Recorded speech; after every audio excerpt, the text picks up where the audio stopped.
안녕하세요. 염치 없는 시댁 식구를 둔 30대 여성이에요. 남편과 저는 8년이란 시간을 친구로 보냈고 20대의 끝자락에 사귀는 사이가 되었습니다. 길다면 긴 시간을 알고 지낸 덕분인지 사귀는 동안 어느 다른 연인들과 같은 사소한 다툼이나 갈등조차도 없었고 사귄 지 2년 만에 결혼까지 약속했네요. 하지만 연애 때처럼 모든 것이 원만할 줄 알았던 제 생각과는 달리 본격적으로 결혼 준비에 들어가면서 당황스러운 상황을 맞닥뜨리게 되었습니다. 당시 저에겐 걱정이 하나 있었는데 그건 남편이 저를 어머님께 인사시키지 않는다는 거였어요. 연애 때야 그렇다 쳐도 결혼 이야기가 오가는 와중에도 도통 저를 어머님께 인사시킬 생각이 없는 남편의 모습이 이해가 되질 않았지요. 솔직히 자존심도 상했고요. 내 어디가 부족한가? 부끄러워서 이 사람이 자기 어머니한테 소개를 못 시키나 그런 바보 같은 생각도 들더군요. 결국 제가 먼저 어머님께 인사를 드리고 싶다고 이야기하니 남편이 난처한 얼굴로 한참을 쭈뼛거리더니 생각지도 못한 이야기를 꺼냈습니다. 남편이 말하기를 이미 자기가 어머님께 몇 차례고 만나고 있는 여자를 소개시키고 싶다 말씀드렸었대요. 하지만 어머님께서 어지간히 뜨뜻미지근하게 반응을 보이셨던 모양입니다. 남편 말로는 자기는 그런 반응에 익숙하대요.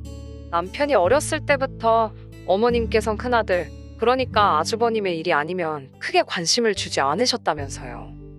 남편에게 3살 터울의 형이 있다는 사실은 진작에 알고 있었습니다. 하지만 제 앞에서 한 번도 아주버님에 관한 이야기를 한 적이 없었기에 막연히 형제간 사이가 안 좋은가 지레 짐작만 하고 있었지요. 남편이 한풀이 하듯 털어놓은 바에 따르면 남편과 아주버님의 생일은 보름 정도 차이가 나거든요. 그런데 남편 말이 자기는 어려서 한 번도 자기 생일에 생일상을 받아본 적이 없답니다. 늘 아주버님 생일에 곁다리로 끼워서 축하를 받았다고요. 그렇다 보니 친구 하나 마음껏 초대할 수도 없었다며 어린 마음에 참 서러웠다 하더군요. 혹시 집안 사정이 어려웠던 건 아니냐고 남편에게 조심스레 물었으나 남편 말이 그건 절대로 아니랍니다. 아버님께서 살아계실 적에도 부유하진 않았어도 먹고 싶은 거 먹고 배우고 싶은 거 배우며 살았답니다. 그러다 남편이 중학교를 졸업할 무렵 아버님께서 돌아가셨는데 그때 당시에 4억 가까운 재산을 어머님께 남기셨다고 해요. 지금 어머님이 살고 계신 아파트도요. 하지만 이 돈에 관해서도 할 말이 참 많네요. 남편의 가슴에 한처럼 남은 또 다른 일은 대학에 관한 것이었습니다. 남편이 말하기를 아주버님은 어려서부터 공부 쪽엔 영 소질이 없었대요. 그럼에도 불구하고 어머님께선 그런 아주버님이 이 집안의 대들보이자 희망이라며 어떻게든 의사로 만들겠다 하셨다네요. 그렇게 의대에 보내겠다며 무려 삼수를 시키셨다고요. 여기까지 듣고 제가 하기 싫은 공부를 억지로 해야 했던 아주버님도 엄청 괴로우셨겠다 하니까 그것도 아니랍니다. 아주버님은 의대 갈 공부를 한다는 이유로 집에서 아주 왕처럼 행동했다네요. 동생은 물론이고 어머님까지 자기 몸종 부리듯 하면서 말이지요. 심지어 남편이 고3이 되었을 때도 예외가 없었다고요. 공부 좀 하려고 하면 아주버님이 이런저런 잔심부름을 시켜대고 자기 비위에 거스르는 일이라도 있으면 남편을 아주 쥐잡듯이 잡았다대요. 그런 상황에도 불구하고 남편은 대한민국에서 3손가락 안에 들어가는 대학에 들어갔습니다. 다른 집이라면 얼싸안고 기뻐할 일이었겠지만 남편은 축하한다 말 한마디 들은 게 전부라 했어요. 하지만 남편을 더 힘들게 했던 건 이후로 어머님께서 머리를 싸매고 드러누우셨답니다. 당신 큰아들, 그러니까 아주버님이 얼마나 자존심이 상하고 속상해 하겠냐며 심지어 남편의 졸업식 날 남편의 고등학교에서 남편 이름으로 플랜카드를 만들어 교문에 걸었는데 그걸 본 어머님이 직접 교장실에 찾아가 저 플랜카드를 당장 떼달라고 하셨답니다. 행여나 아주버님이 오고 가다 보기라도 하면 얼마나 기분이 나쁘겠냐면서요. 사정이 이렇다 보니 남편과 제 사이에 본격적으로 결혼 이야기가 오가기 시작했음에도 불구하고 남편은 통 저를 어머님께 소개할 엄두를 내지 못했던 거예요. 자기가 받은 상처를 저도 받게 되진 않을까 걱정이 되었다면서요. 하지만 오히려 이런 속사정을 듣고 나니 어떻게든 이 남자랑 결혼해서 잘 사는 모습을 보여드려야겠다. 그래서 어머님으로부터 남편이 인정을 받을 수 있게 해줘야겠다. 바보같이 그런 결심을 하게 되더군요. 어찌됐건 거절을 당할 때 당하더라도 제 입장에선 시어머니 되실 분에게 미리 인사를 드리러 가는 게 도리였으니 싫다는 남편을 설득해 연락을 드렸습니다. 아니나 다를까 남편의 말대로 어머님께선 꽤나 시큰둥한 반응을 보이셨어요. 결혼이야 뭐 둘이 좋으면 알아서 하면 되지 못하러 번거롭게 오냐는 식이셨습니다. 이후로도 두어 번 정도 더 연락을 드렸는데도 어머님께선 계속 그냥 상견례 때 보자는 식이셨고 결국 상견례 당일이 돼서야 저희 친정부모님과 어머님을 모시게 되었습니다. 어머님께서는 다 큰 애들이 알아서 하게 내버려 두자고 말씀하셨고 따로 도움은 못 주신다고 선을 그으셨어요. 저희 친정도 경제적으로 여유가 있던 상황은 아니었기에 그 부분에 있어서는 별다른 이야기가 나오지는 않았고요. 저희는 그렇게 양가의 도움 없이 오로지 저희의 힘으로 부부의 연을 맺었네요. 그리고 이후로 지금까지 3년이란 시간이 흘렀습니다. 3년 동안 힘든 시간도 있었지만 남편과 저 둘이 힘을 합쳐 열심히 살았어요. 서로가 모은 돈에 대출을 받아 수도권의 작은 아파트도 하나 장만했고 남편이 좀 더 큰 대기업으로 이직을 하면서 한마디로 먹고 사는 사정이 나아졌네요. 그 사이에 저도 회사에서 인정받아 승진도 했고요. 하지만 그토록 바라던 어머님으로부터 인정은 여전히 받지 못한 상황이었어요. 어머님께선 안즈나 서나 오로지 큰아들, 아주버님 걱정밖에 없으셨고 그런 아주버님 옆에 붙어 살아주는 형님이 고마워서 그러신 건지 입버릇처럼 큰며느리가 최고라 하시더군요. 그러다 얼마 전 아주버님께서 교통사고를 당하셨습니다. 병원에 2주 정도 입원을 해야 하는 상황이었는데 어머님께서 저에게 연락을 해오셨어요. 형님 혼자 아주버님 수발을 드느라 고생을 하고 있으니 저더러 한번 들여다보라는 것이었지요. 참고로 저희 아주버님네는 작은 식당을 운영하고 계셨습니다. 말이 나와서 말인데 그 식당도 어머님께서 차려주신 거예요. 앞서 말씀드렸다시피 저희 결혼할 때 어머님께서 1원 한 푼 안 보태주셨습니다. 어머님 돈 어머님 마음대로 쓰는 거라고 하지만 자식된 입장에서 참 서운하더라고요. 아주버님께서 먹고는 살아야 할 것 아니냐며 어머님께 말 그대로 징징거리자 어머님께서 직접 알아보시고 잘 된다는 프랜차이즈 식당으로 차려주셨습니다. 당신도 민망하시긴 했는지 저희한테는 원래 맞이가 잘 풀려야 집안이 잘 돌아간다고 하시면서 말이에요. 나중에서야 알게 된 사실이지만 어찌 보면 어머님의 마지막 재산이라고 할 수도 있을 지금 사시는 아파트까지 담보로 잡아 아주버님에게 장사미천을 마련해 주셨다고 들었습니다. 그러니 남편이나 저나 사람인지라 마음이 상할 수밖에 없더라고요.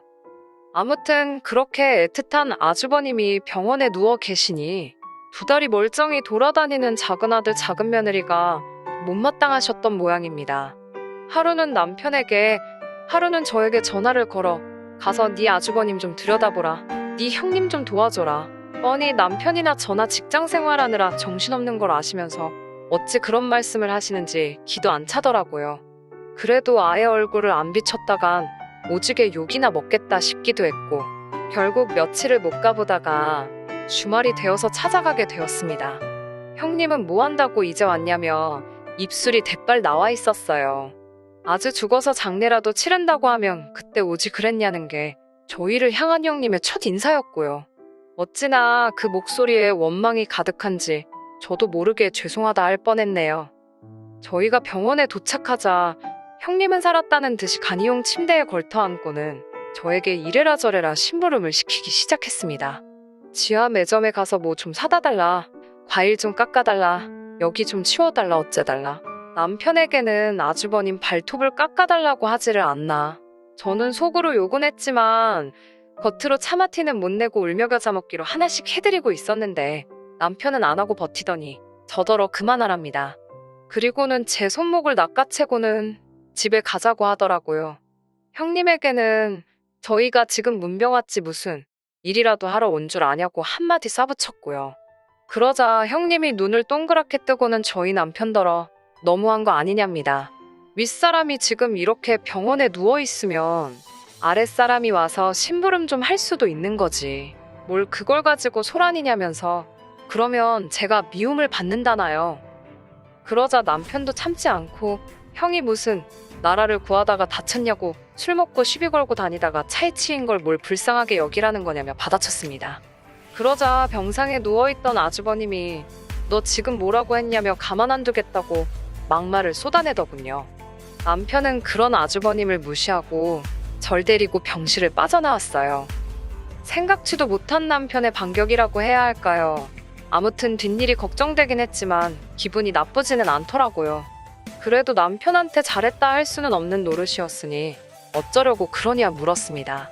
남편은 자기도 모르겠다고 하지만 더는 당해주기가 싫더랍니다. 저도 솔직히 에라 모르겠다 싶어서 남편에게 당신 마음 편할 대로 하라고 했어요. 그렇게 며칠의 시간이 흐르고 형님한테 전화가 걸려왔습니다.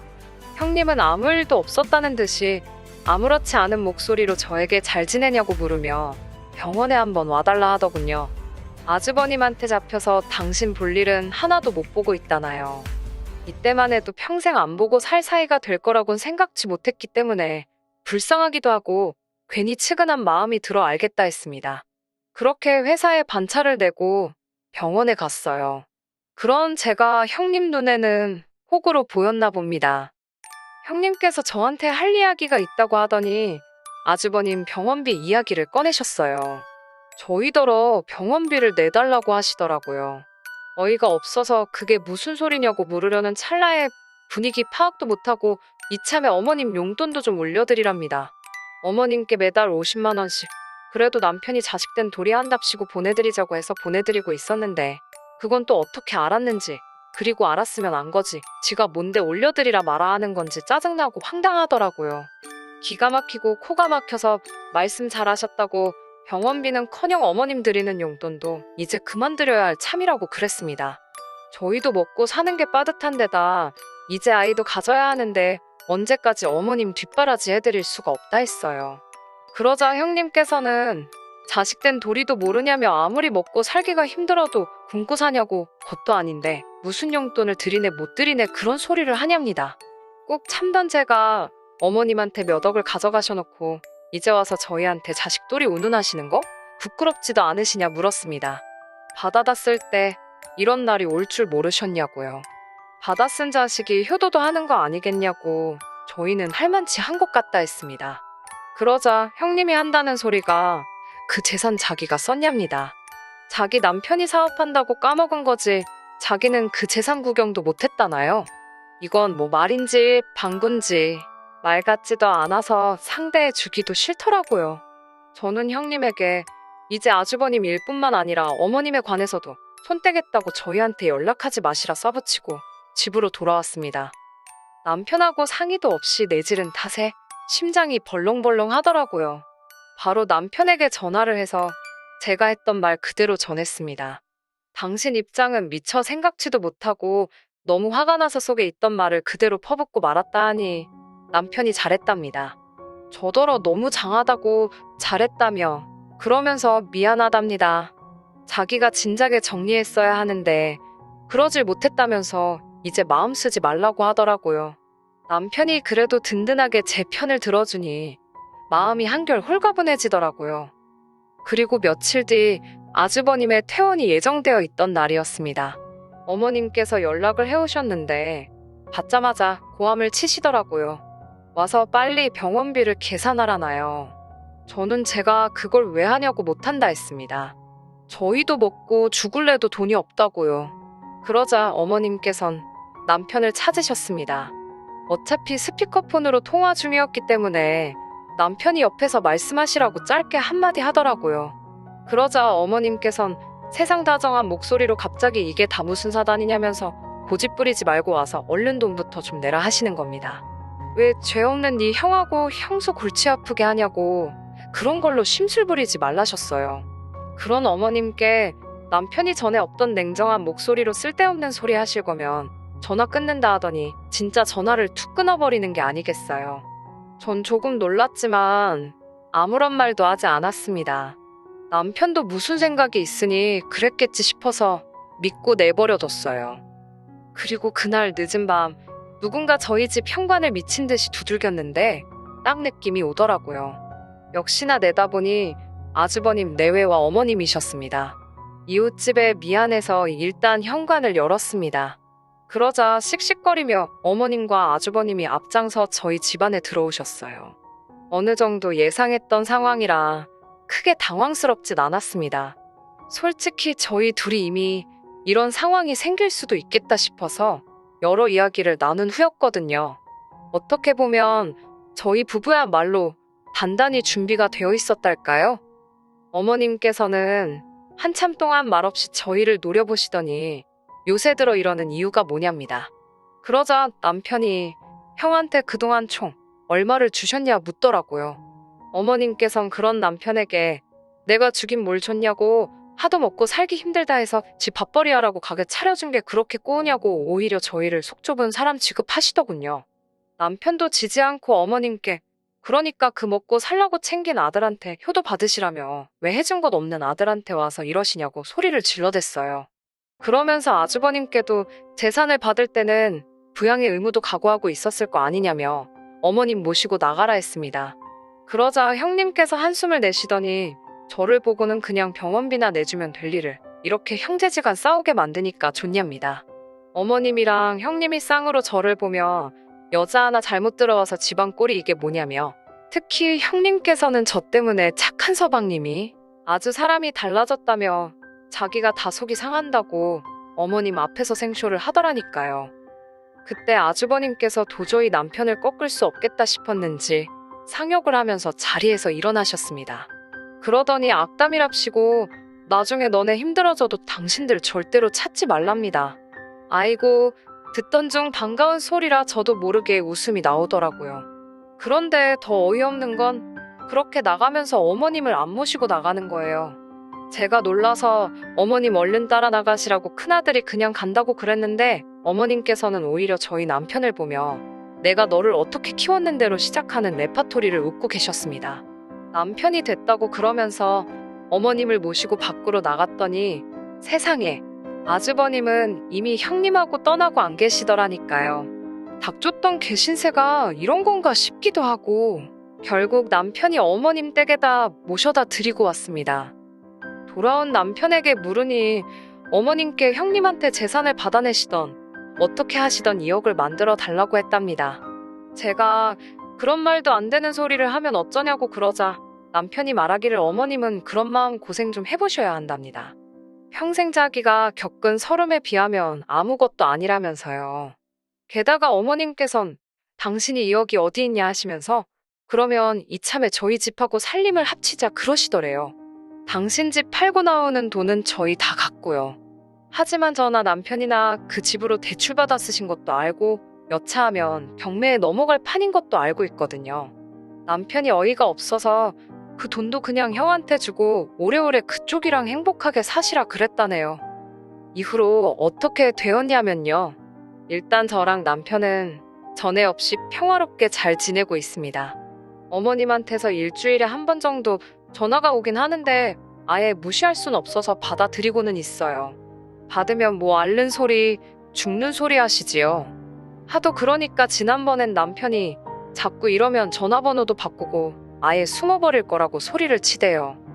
부모 자식 사이니까 평생 안 보고 살 수는 없겠지요.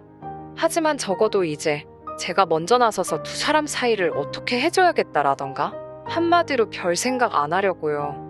모자지간인 만큼 어떻게 되든 두 사람이 알아서 하게 내버려 둘랍니다.